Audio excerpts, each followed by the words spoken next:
faut centrer.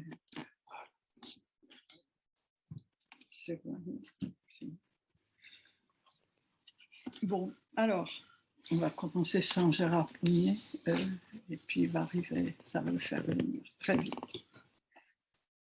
Alors, lorsque j'avais la vingtaine curieuse, et lorsque je fréquentais assidûment les séminaires de Lacan, des propos portant sur des talents multiples, presque multicolores, exceptionnels, extraordinaires de Daniel Sibony sont venus jusqu'au moi. Ceux qu'à l'époque n'étaient que des chuchotements admiratifs concernant ce jeune homme au chapeau, que l'on disait être le plus jeune psychanalyste de Paris et un des élèves les plus doués du maître, parce que lui-même donnait à cette époque des cours de mathématiques à Lacan, sont confirmés. Depuis, et ça fait quand même belle lurette, hein, ceux qui circulaient dans ces propos qui circulaient dans l'amphi de la faculté de droit, c'est confirmé par des travaux fructueux, plus de 40 livres publiés depuis, dont ce dernier, L'expiation aux éditions Le Retrait de notre ami Guillaume Neumaire. Nous y reconnaissons tout de suite, dans ce livre écrit au cœur même sur le vif de la pandémie, l'âme indépendante et indomptable de Daniel Sibony et sa position du loup solitaire, de celui qui est toujours prêt à s'en aller dans ses steppes si on le coince un peu trop. Sibony est complètement écœuré par cet enfermement imposé d'office. Ça, on le devine tout de suite dans ce livre. Ne supportant pas ni les carcans, ni la bêtise, ni les bords stupides, si souvent à l'affiche des institutions analytiques, il se trouve soudainement coincé, pris au piège de ce qu'il a en horreur suprême. C'est perdre sa liberté d'agir. Alors, enfermé Daniel Sibony, le confiner, le mettre sous cloche, ne pouvait que donner ce livre, cette réflexion sur les effets pervers d'une décision uniforme, prise de surcroît d'une manière planétaire, faute de mieux. Ce livre est écrit donc avec une émotion, une rage, un désir de sortir de cette cage commune qui émiette nos vies, coupe des liens, arrête nos envolées au lieu de leur donner de l'élan. Et c'est sa valeur dans que cette émotion immense où nous nous reconnaissons devant un événement inattendu et brutal, mais pourtant prévisible. Car les annonces de la pandémie nous pendaient au nez, il faut le dire, avec les menaces de la grippe aviaire, d'Ebola, etc. Mais au lieu d'investir dans la recherche et la santé, la logique néolibérale a préféré verser dans ce quelque chose qui ressemble fortement à la perversion polymorphe infantile, où, oui, je suis d'accord là-dessus avec Daniel Sibony, cette libido infantile ne passant pas le cap adulte chez les grands puissants qui préfèrent faire joujou en voyant des soucoupes volantes, même les touristes, pourvu qu'ils payent dans l'univers, que de partager l'argent accumulé et souvent arraché et volé aux plus démunis pour le bien-être de tous. Cette perversion qui saillit et prend du relief lors des moments importants pour l'humanité, ne risque-t-elle pas de nous prendre, même maintenant, la lune? C'est ma crainte à moi. Une des choses plus précieuses qui nous reste encore pour rêver, surtout lorsque nous sommes enfermés chez nous par le décret ministériel et que nous ne pouvons faire autre chose que sortir sur nos balcons et applaudir les soignants en guettant l'apparition de la boule lumineuse au-dessus de nos têtes et nos rues désertes. Mais nous allons nous battre pour que la lune reste à distance, qu'elle ne s'approche pas trop. Nous ne voulons pas qu'on la descende, qu'on la fracasse. Or, les voyages touristiques des gens très riches commencent à vouloir le faire. L'argent va encore être gaspillé ou maintenu dans les grosses chaussettes qui sont les banques et les paradis fiscaux au lieu de circuler pour construire des logements, des écoles, des hôpitaux surtout, des crèches et des théâtres pour voir des pièces de Beckett au lieu d'attendre Godot dans nos solitudes confinées. Cet événement, une secousse d'être, nous dit Daniel Sibony, ce qu'il vient de lire, celle qui fait coupure, est unique dans l'histoire de l'humanité car elle est planétaire. Il a le rapport avec la mondialisation, me semble-t-il, écrit Sibony, cause de beaucoup d'abus et d'injustices.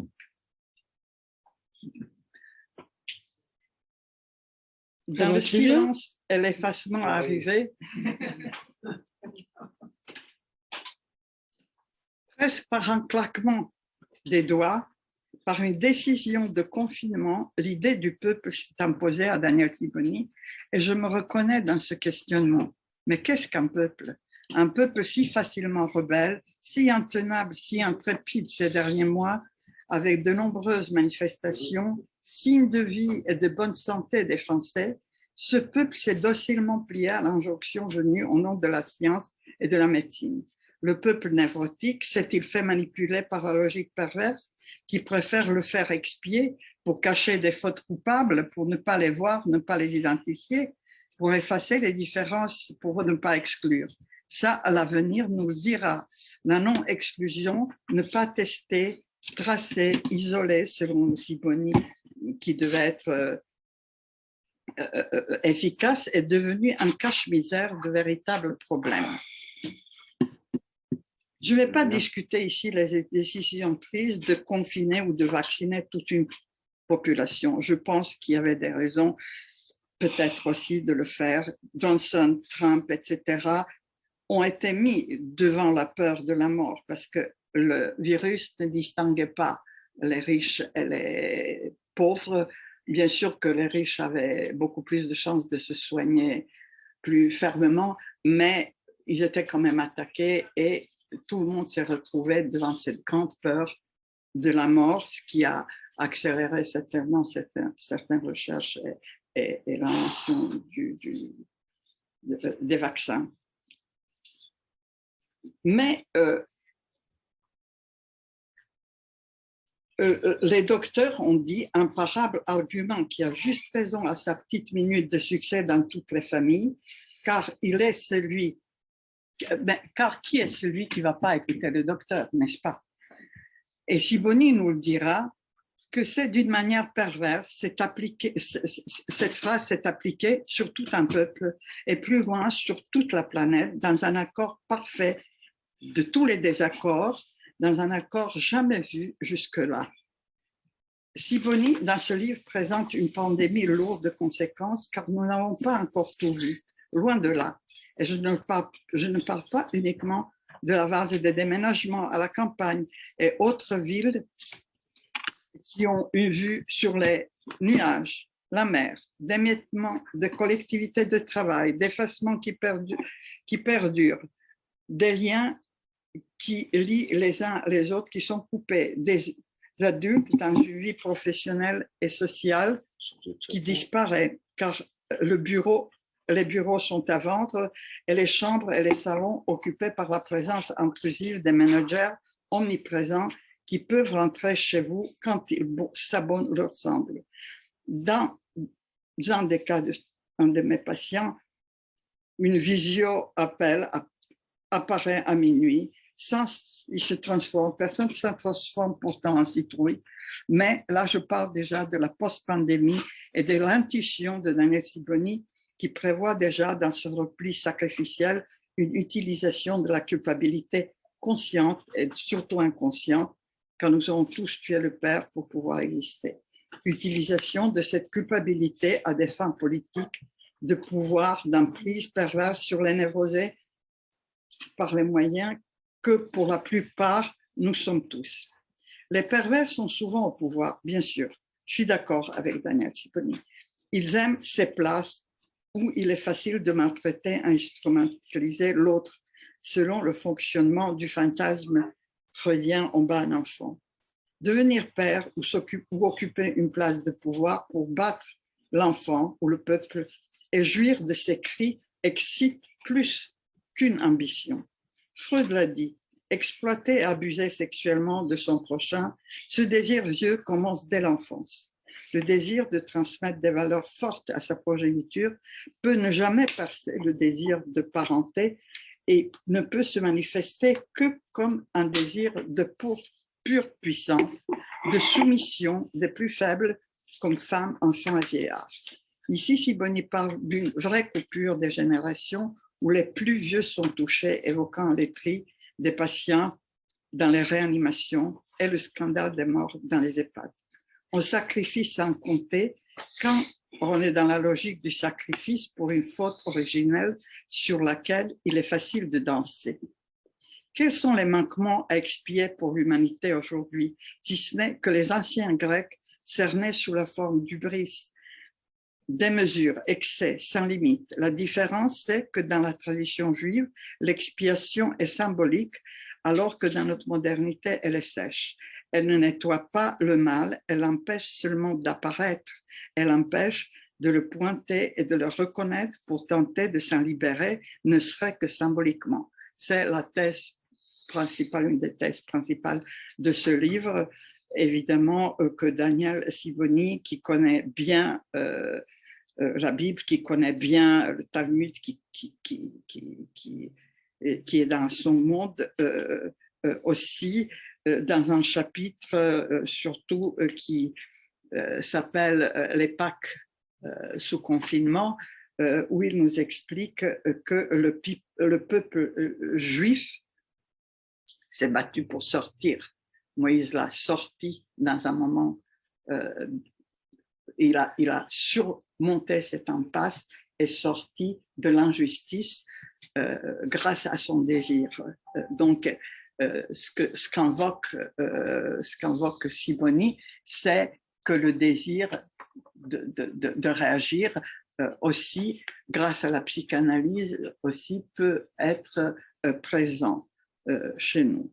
Un des moments les plus forts de ce livre est lorsque l'auteur invoque ce mensonge ô combien honteux, qui marque une étape où le pouvoir ment sans vergogne, regardant le peuple droit dans les yeux et sans se laisser perturber le moins du monde lorsqu'il affirme qu'il ne faut pas porter les masques, ni se laver les mains, ni se tester, ni s'isoler, etc.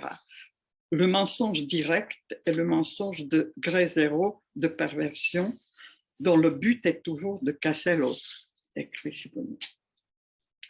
Il remarque qu'il y a quelque chose d'originel dans le départ à zéro qu'impose le confinement dans ce calme étrange qui révèle aussi les symptômes, dont la phobie, parmi les plus répandus, et qui se situe au croisement de la névrose et de la perversion et qui prend forme d'une phobie planétaire de toucher.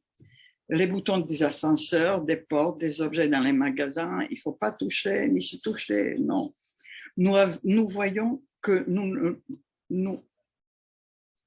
nous voyons que les couples ne font plus l'amour, certains couples se barricadent dans les chambres séparées. Certains partent, comme un de mes patients, chez leur mère, abandonnant femmes et enfants, et d'autres refusent de voir leurs enfants encore aujourd'hui, lorsque le danger est moins existant. Ça révèle quand même des comportements complètement inattendus et on dit que le nombre de divorces, séparations, brutalité et autres règlements de compte a augmenté pendant ce confinement. Malheureusement aussi des maltraitances des enfants, beaucoup.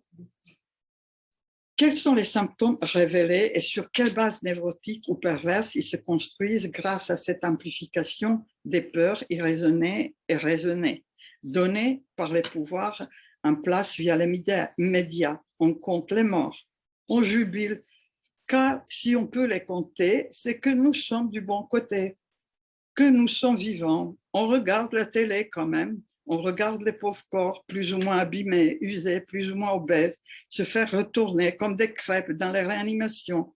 Le corps devient cadavre plutôt que corps parlant, vivant, celui du sujet.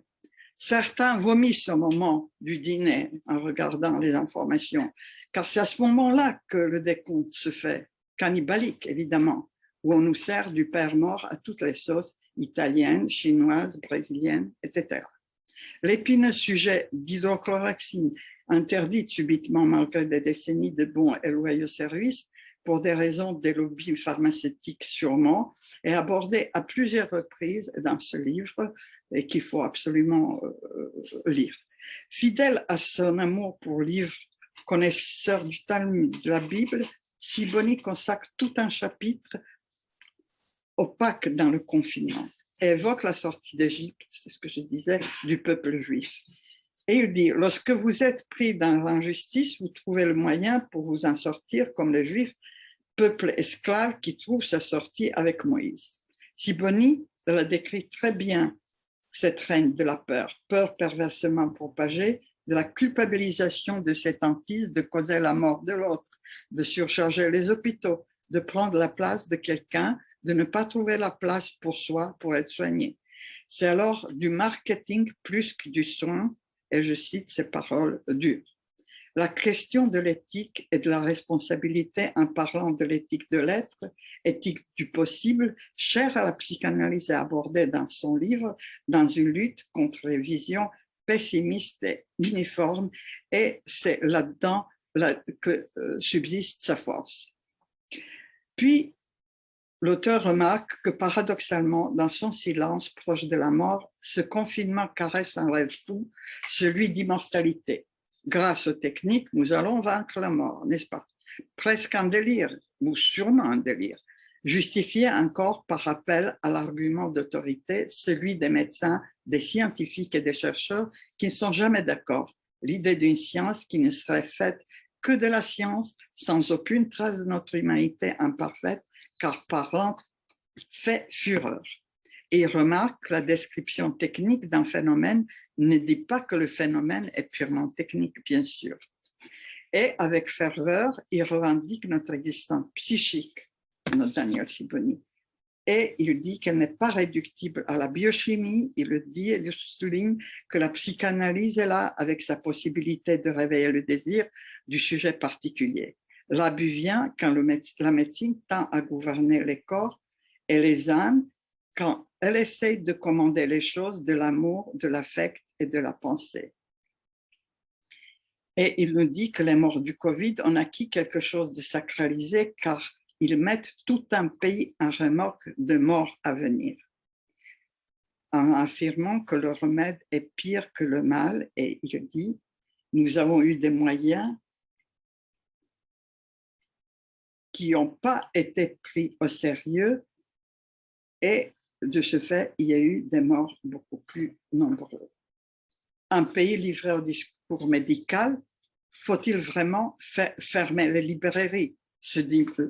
Il met voilà, cette question qui nous a tous touchés énormément. Cri du cœur devant cette interdiction de toucher parce que, oui, on touche des livres.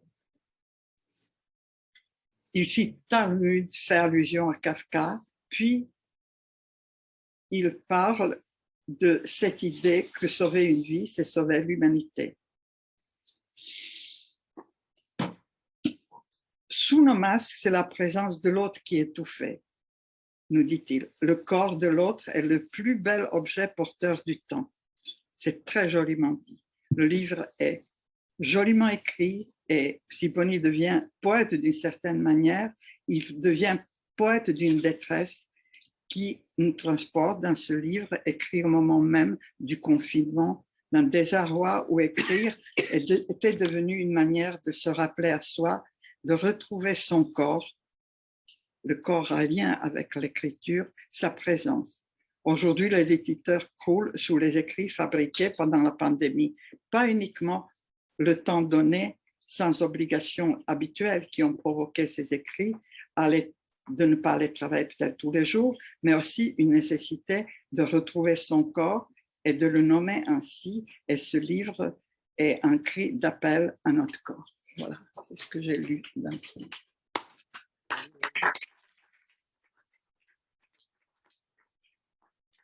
Merci. C'est Gérard qui va parler. Gérard. Maintenant ? Bah oui. Oui.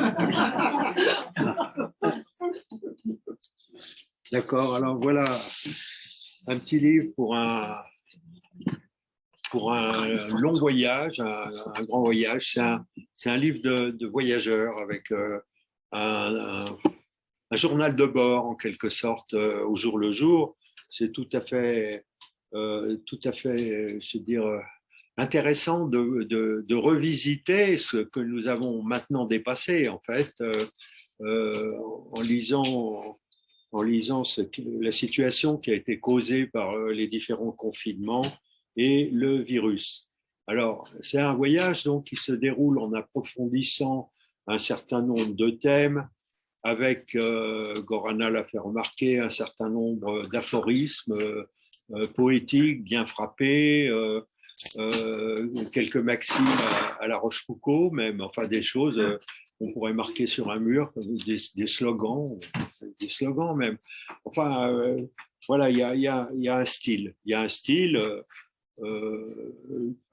que, évidemment, quand on fait un commentaire, on oublie le style, mais je voulais le dire comme ça pour commencer, en essayant de dégager le thème principal du livre, me semble-t-il, il porte sur névrose, perversion, qui vont en quelque sorte faire, c'est comme ça que je l'ai lu à chaque fois qu'il en était question, un espèce de long commentaire en marge du livre, de toutes les études de Freud sur la maçonne psychologie. Alors là, on a quelque chose d'extrêmement consistant qui est en filigrane tout au long du livre et qui apporte quelque chose de plus à la maçonne psychologie de Freud. Voilà, donc névrose et perversion qui vont en s'approfondissant avec une question qui reste, me semble-t-il, approfondie, mais toujours pendante, c'est le peuple et le gouvernement sont-ils à égalité dans cette confrontation au virus, hein, c'est une question. Souvent, il y a des paragraphes où il y a névrose et perversion, et on reste un peu en attente par rapport à cette question. Et donc, c'est la question que je poserai, même en fermant le livre.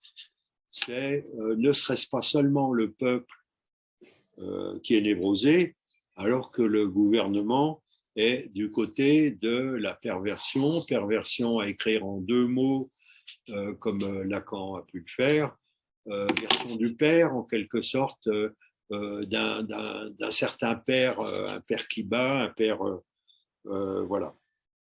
Alors, ça pose des questions vraiment, vraiment importantes qui sont posées, donc pas résolues, mais suffisamment posées pour faire réfléchir, d'une névrose de masse. Névrose de masse, c'est un drôle de concept, ça, névrose de masse, parce que la névrose a la réputation d'être singulière. Une névrose de masse d'un côté, alors que de l'autre, ceux qui sont au gouvernement, au pouvoir, d'une façon ou d'une autre, eh bien, ont un exercice pervers, ce qui ne veut pas dire que chacun d'entre eux, pris isolément, serait pervers, pas du tout. C'est ça qui est questionnant, c'est que c'est la fonction, ce rapport entre masse et pouvoir qui permet de parler d'une névrose de masse. Mais qu'est-ce que ça peut bien être, une névrose de masse? Alors même que chacun des sujets qui composent cette masse peut très bien ne pas être névrosé, en tout cas pas plus que ce que la normale autorise, puisque d'une certaine façon, nous sommes tous plus ou moins névrosés.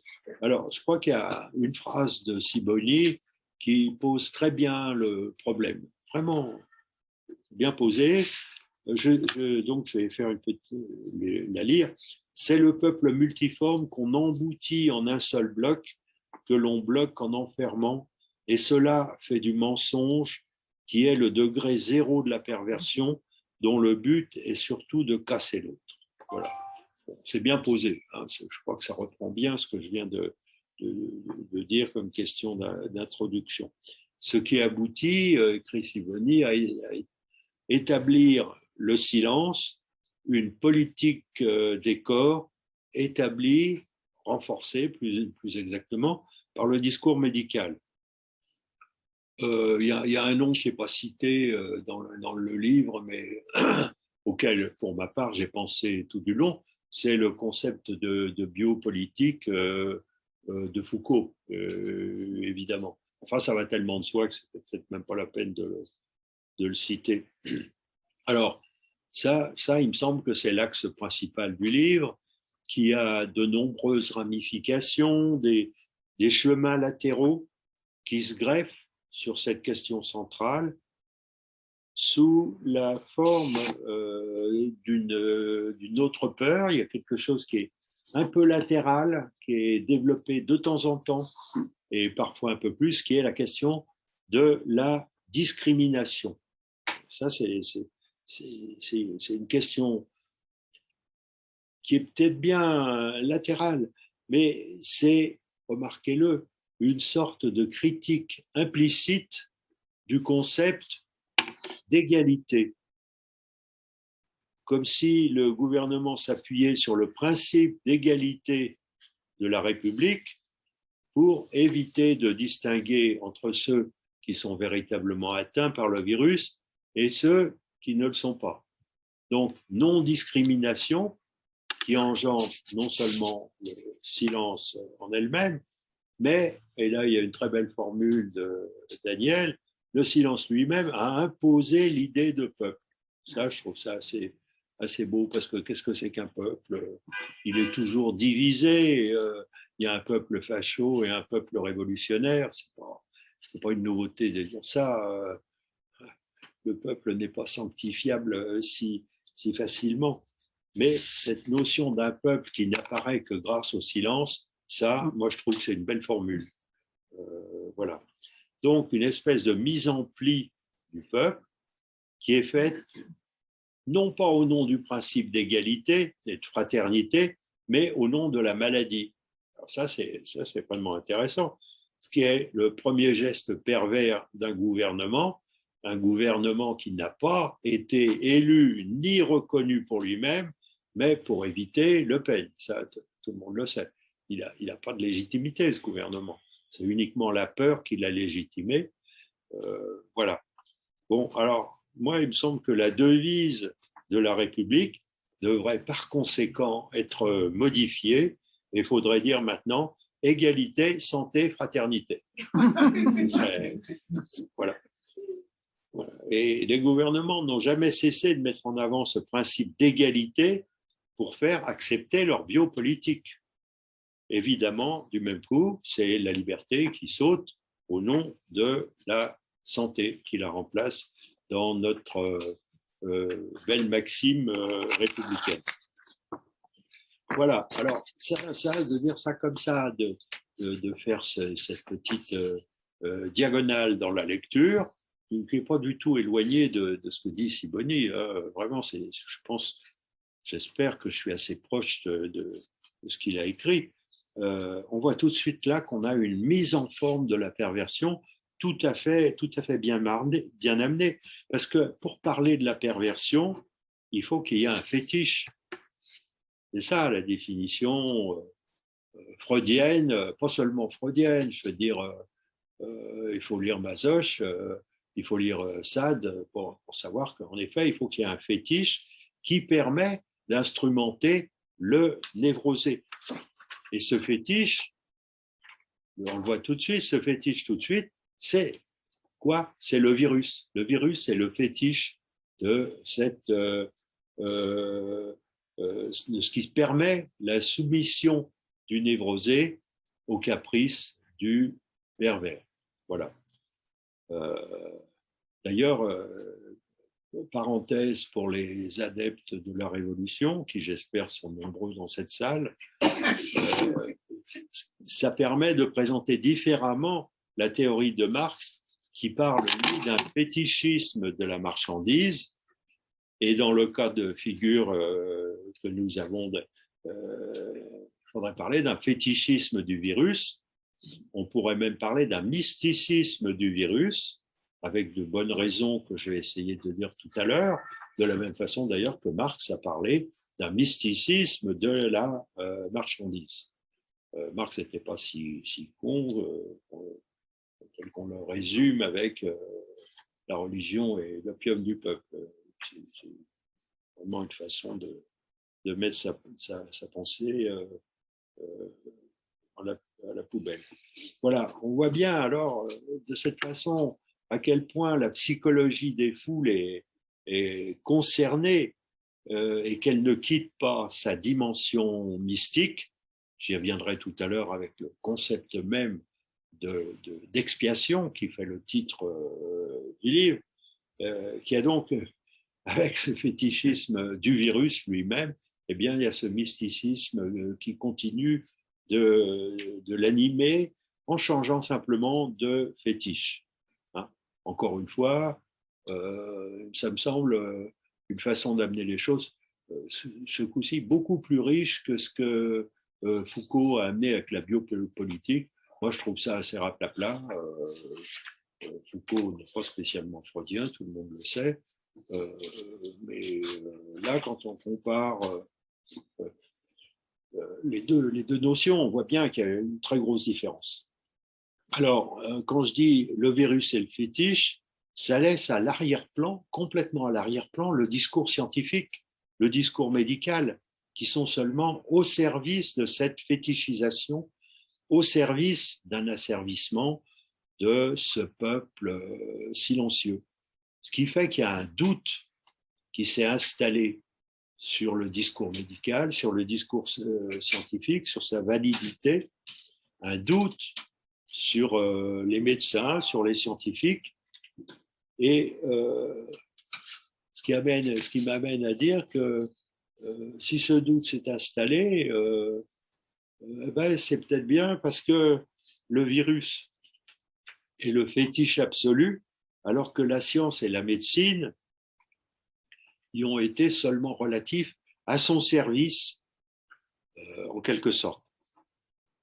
D'où un sentiment de mensonge permanent, y compris par rapport à ce que disent les scientifiques, pourtant qui peuvent amener des données tout à fait exactes. Mais du fait de cette mise au second plan, au service, au garde à vous du discours médical par rapport au fétiche, eh ben, on peut douter de ce que disent absolument tous les médecins, les scientifiques, etc. Voilà, ça passe à l'arrière-plan, derrière ce qui permet d'instrumentaliser le peuple, c'est-à-dire le fétiche. Voilà. Alors, je dirais que c'est là qu'on voit bien l'articulation possible avec cette question de la discrimination qui a été amenée par Daniel entre ceux qui sont malades et ceux qui ne le sont pas. Là, ça devient vraiment éclatant parce que tout le monde est aligné sur le même fétiche, alors même qu'il n'y a aucun risque pour la plupart. Il n'y a absolument aucun risque. Ceux qui sont vaccinés, et je veux dire, ou ceux qui auraient eu un petit Covid sous forme légère, il y a quand même beaucoup de gens qui ont un petit Covid qui les a tenus 3-4 jours, pas plus. Voilà. Eh bien, eux aussi, on les a mis sous le règne du fétiche. Pas de problème. Hein. Donc, cette non-discrimination, c'est bien le fait du pouvoir. Ça, il n'y a pas de doute. Et ce n'est pas celui du peuple. Donc, il y a là un écart net qui est tranché entre la psychologie de la foule et celui qui détient un pouvoir où il démérite et où il est embarqué dans ce mécanisme de la perversion. Voilà. Hein. Donc la non-discrimination, c'est un moyen de gouverner. Aujourd'hui, dans cette salle, bonne partie des gens portent un masque alors que sans doute ils sont vaccinés. Moi aussi, je suis vacciné. Pour monter dans le taxi, je suis obligé de mettre un masque. Je suis obligé de m'aligner, en quelque sorte, sur notre fétiche commun. Voilà. Alors, on pourrait objecter tout de suite à ça, et ce sont des objections qui viennent de manière latérale dans le livre de Daniel. c'est que la non-préparation du gouvernement, les mensonges constants sur l'absence de masques, sur le retard des vaccins, pourraient paraître comme un signe de perversion beaucoup plus grave, qui fait passer l'argent fétiche avant toute autre considération, puisque, par exemple, enfin, ce sont presque des évidences de dire, ça aurait été très facile de fabriquer tout de suite, dès les débuts de la pandémie, des masques en France. Je veux dire, les usines sont capables de produire du jour au lendemain des masques. Mais non, il ne fallait pas produire tout de suite des masques parce qu'il fallait en passer par les lois du marché qui permettent de faire des profits, c'est-à-dire de faire venir des masques d'ailleurs, y compris de Chine, en passant par des multinationales qui prélèvent par la même occasion leurs profits. Par conséquent, on pourrait mettre au premier plan une sorte de perversion intrinsèque du gouvernement, cette fois-ci au nom de l'argent fétiche, qui, c'est pas qu'il n'a pas pu se préparer à la pandémie, c'était possible d'avoir des réponses immédiates sur certains points. Mais il me semble que si on suit la logique du livre, c'est bien, je dirais, le virus fétiche qui a massifié et qui a en quelque sorte mis à son service aussi les marchés. Les marchés ont tiré profit du virus fétiche.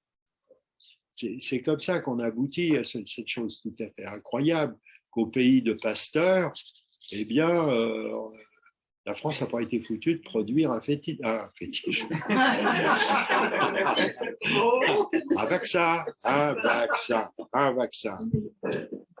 vaccin. Voilà. Non, mais on voit tout de suite la différence. Par exemple, un petit pays sous blocus depuis combien de temps? 40 ans, Cuba, ils ont été capables de faire un vaccin, plusieurs vaccins même, tout de suite. J'ai entendu de très belles chansons cubaines sur le vaccin, ou avec des très beaux danseurs, c'était très bien. Voilà, mais Cuba ne répond pas aux lois du marché que j'ai décrites auparavant. Et bon, la Chine, il y a moins de danse qu'à Cuba, qui donc est moins attrayante pour moi, tout du moins. Eh bien, la Chine a été capable de produire des vaccins quand même tout de suite et d'immuniser un peuple de, je ne sais pas combien, 1 milliard de personnes en l'espace de peu de temps, tout simplement parce qu'ils ne répondent pas à la loi du marché. Voilà. Donc, on voit bien que la biopolitique, c'est un terme qui n'est pas vraiment complètement adéquat, parce que ça ne permet pas de comprendre quels sont à quels critères répond l'application de ce que disent les scientifiques. Ce n'est pas la biopolitique toute seule. C'est la biopolitique placée dans un contexte tel qu'on a cette impression de mensonge permanent, y compris des scientifiques. Par exemple, ce que démontre bien, et il y a un chapitre là-dessus de Daniel, c'est l'affaire du Plaquenil. L'affaire du Plaquenil, en son temps, le Plaquenil, alors qu'il n'y avait pas de vaccin ni rien, c'était un traitement, après tout, pensable.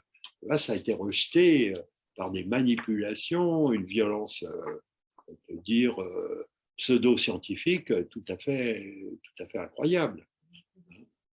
Tout simplement parce que le Plaquenil, ça vaut rien du tout, 2 € chez le pharmacien, et ce qu'on attendait, c'est des vaccins qui rapportent beaucoup d'argent grâce aux commandes d'État, etc.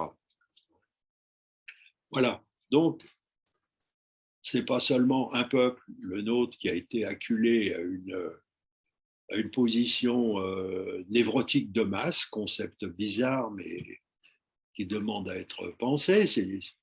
Peut-être que c'est du nouveau d'essayer de réfléchir comme ça. Eh bien, ça a fait peuple d'une bonne partie du monde, tout le monde, pas seulement occidental, mais des Amériques, etc., qui vit sous les lois du marché. eh ben, il a été mis, il a été mis en quelque sorte à égalité, comme j'ai dit tout à l'heure, par la maladie. Et par rapport à ça, la solitude de chacun, dont il y a des très belles phrases à ce propos dans le livre de Daniel, la solitude, personnellement, je trouve qu'elle devient anecdotique par rapport à cette magnifique massification, en quelque sorte. Nous sommes, enfin, peut-être moi seulement, je ne crois pas, sentis, comment dire, dans une bizarre solidarité avec des millions de gens qui subissaient le même sort que chacun d'entre eux.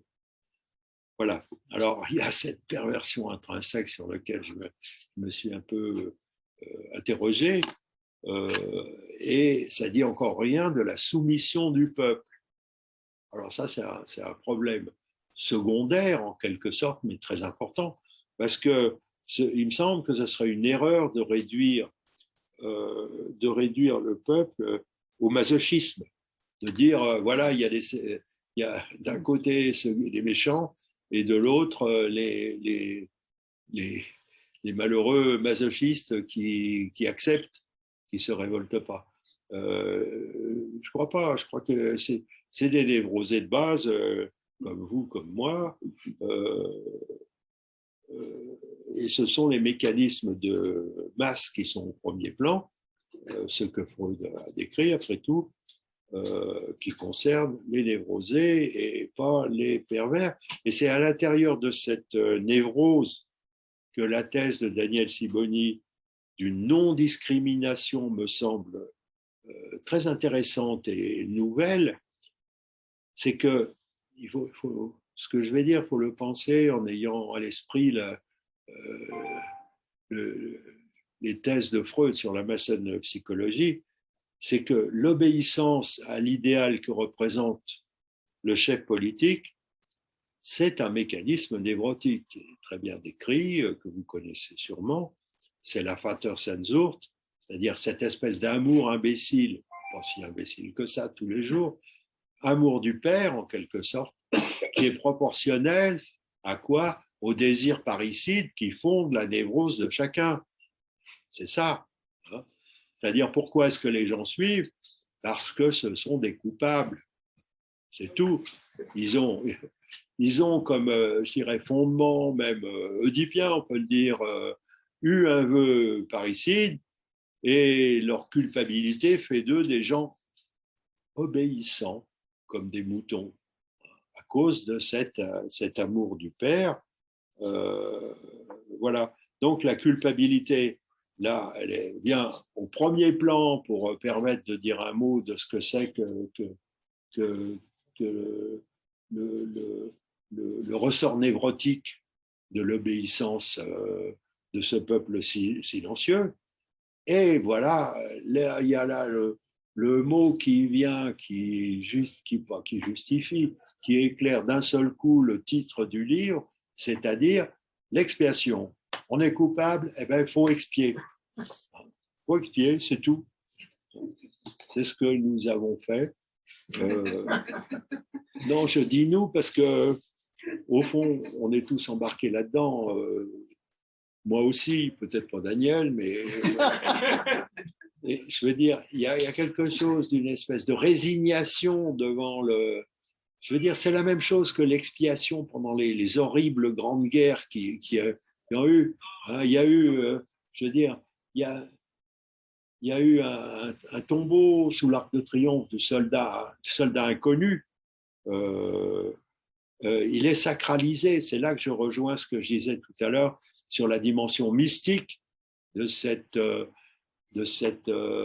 névrose de masse. Ben, c'est la même chose par rapport au virus qui est créé que, je dirais, l'expiation du soldat inconnu. Nous sommes tous quelque peu des soldats inconnus, parfois beaucoup trop inconnus, en tout cas à mon goût, j'aimerais bien être plus populaire. J'aimerais bien être un chanteur de rock, par exemple, c'est mieux pour la popularité. Enfin, voilà, je vais arrêter là-dessus.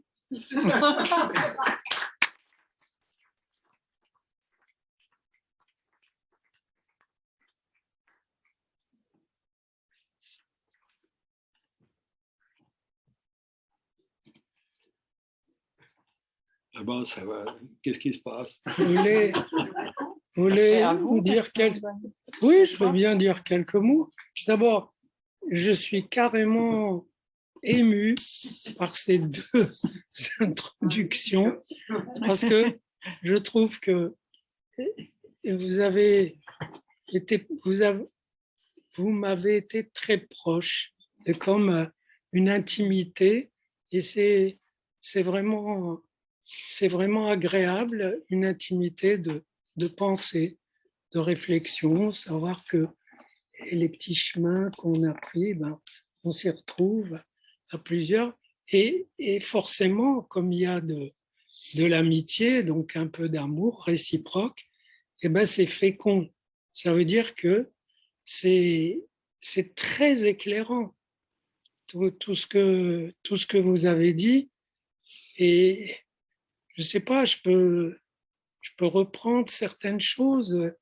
Et par exemple, un paradoxe que je n'ai pas relevé, mais qui découle directement de ce que tu as dit. Finalement, le peuple, normalement, il demande l'égalité. On veut de l'égalité. Et on lui a refilé à la place de la non-discrimination. Vous voyez, comme c'est subtil. C'est-à-dire, vous voulez de l'égalité, on va vous donner de la non-différence. Qu'est-ce qu'il peut faire avec la non-différence? Ça veut dire on met tout le monde dans le même sac, on emboutit tous les corps dans un grand corps, et c'est à ce corps-là qu'on va dicter des choses, et il ne peut qu'obéir parce que, là encore, paradoxe et tourbillon, ils suivent parce qu'ils sont coupables, mais s'ils ne suivent pas, ils sont coupables. Et oui. Donc, c'est presque du double bind chaque fois. C'est-à-dire, ou de la bouteille de Klein, vous entrez, vous... Ça n'a pas d'orientation. Et c'est cette désorientation qui a été très prenante et une des choses qui m'ont émerveillé, parce que vous savez c'est vrai ce que tu as dit, Gorana, que je bouillonnais, mais en même temps, je suis très serein parce que ce à quoi je travaillais pendant le confinement, c'est pas à ça, puisque c'était un petit peu mes bavardages là, mais je travaillais à Shakespeare et j'ai pu vraiment prendre mon pied avec en écrivant la fin de mon Shakespeare, que c'était super. Mais donc c'est plutôt de la contemplation. Parce qu'une de mes motivations, c'est de contempler la beauté des lois. Parce qu'il n'y a pas que la loi du père, la punition, etc. Il y a les lois de la nature, les lois de l'humanité, les lois qui gouvernent les comportements, les conduites, les désirs, et de voir que cette non-discrimination, qui relève du déni, qui relève du déni et du refoulement, de l'avoir débarqué sous forme inversée, en forme de discrimination, dès que les vaccins ont commencé à fonctionner, et maintenant encore. Il y a 20 millions, exactement 19 300 000 personnes discriminées en France pour non-vaccination et qui ont des raisons valables ou pas, en tout cas qui sont ce qu'ils sont. Mais c'est eux qui sont désignés matin, midi et soir comme les boucs émissaires, si on a des ennuis.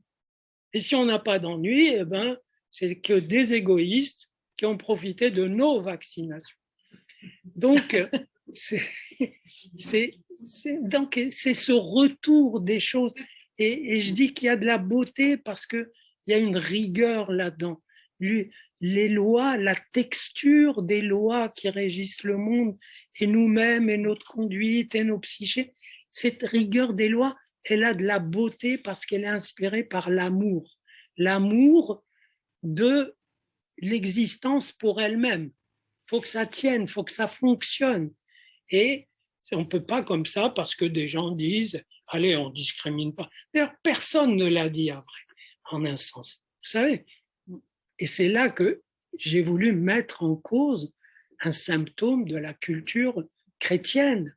Et comment il y a un virus et on va qui arrive, on va distinguer. Mais non, mais moi j'embrasse les lépreux. Moi j'embrasse les gens contaminés. Ah bon? Pourquoi? C'est plus sain de les soigner, de les séparer. Voilà. Et bien donc, ça ne s'est pas dit, il n'y a pas quelqu'un qui a dit on discrimine. Ça s'est dit tout seul. Ça a émergé tout seul, de façon naturelle. Et ce qui m'a intéressé dans tous ces fonctionnements, c'est comment, dans le naturel qui est en fait culturel, évidemment, c'est un symptôme, de dire, voilà, on va traiter tout le monde pareil. Et c'est le retour des choses qui dit, c'est comme la justice. C'est beau comme la justice symbolique lorsque dans le ravage et le chaos des actes injustes, elle montre le bout de son nez et rétablit un peu d'équilibre. Et donc, quand il y a cette espèce de discrimination qui revient, je me dis, voilà, quand il y a ce jeu sur la culpabilité qui revient, et surtout, et le mécanisme pervers aussi que tu as très bien mis en évidence, et avec ce plus dans ton approche, c'est que tu as nommément, j'ai parlé de fétichisme évidemment, mais tu as nommé le fétiche. Le fétiche, c'est le virus, et moi je dirais, et avec son double. Parce que comme dans Shakespeare, les trucs, ça arrive avec des doubles. C'est le virus et la santé, de ne pas attraper le virus. Donc, le virus et la sécurité. Et donc, en fait, tout ce qui est la liberté, elle explose, elle saute régulièrement au nom de la sécurité. Quand on sait, quand il y a un peu trop de liberté, est-ce que toutes les mesures de sécurité sont prises ? Et c'est tout de suite confié à des forces de l'ordre, c'est-à-dire à leur caprice. C'est elles qui décident de comment faire jouer la marge des mesures de sécurité qui vont jusqu'à la démesure. Donc, il y a des mécanismes d'une grande rigueur, et en effet, je me suis rendu compte, sans l'avoir cherché au début, que ça renouvelait notre fréquentation de la psychologie de masse. C'est le minimum qu'on puisse recueillir d'un événement pareil. Il faut que ça nous profite. Il faut que ça nous profite au point de vue pensée. Les gens ont été régis par des lois.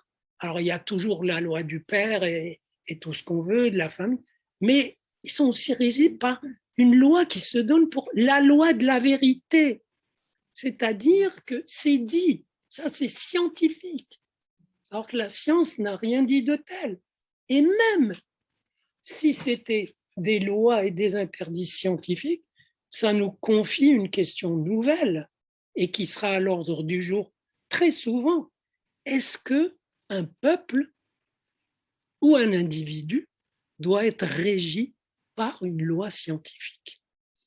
Ce n'est pas du tout évident. Les lois scientifiques sont des émergences d'énoncés qui expriment certaines rigueurs, mais un corps humain, un sujet humain, une foule, un peuple, des peuples régis par une loi scientifique. Ce matin, quelqu'un m'a raconté avoir écouté à la radio qu'il y a un prix Nobel qu'on interviewait et qui disait « Oui, moi je me suis attaqué à la question pourquoi deux personnes de la même spécialité, deux juges par exemple, jugent différemment. Il s'est attaqué à cette question. C'est impressionnant. Et on aimerait lui dire, mais vous savez, peut-être que ces deux personnes ne sont pas réductibles à leur spécialité. Et donc, peut-être que si chacun a beaucoup de spécialités, elles tournent toutes autour de son point d'infini, de son ombilic, qui ne sera jamais spécialisé et qui ne relève pas d'une spécialité. C'est grâce à ça qu'on est un peu sauvé, qu'on a des chances d'être sauvé. Mais nous allons nous confronter à ça constamment. Et ce qui nous est arrivé, était de ce point de vue intéressant. Alors autre chose, vous avez parfois évoqué la poésie et comme il en était question aussi récemment, et à ce petit colloque dimanche, il y a des gens qui disent « Ah oui, c'est poétique, c'est poétique ».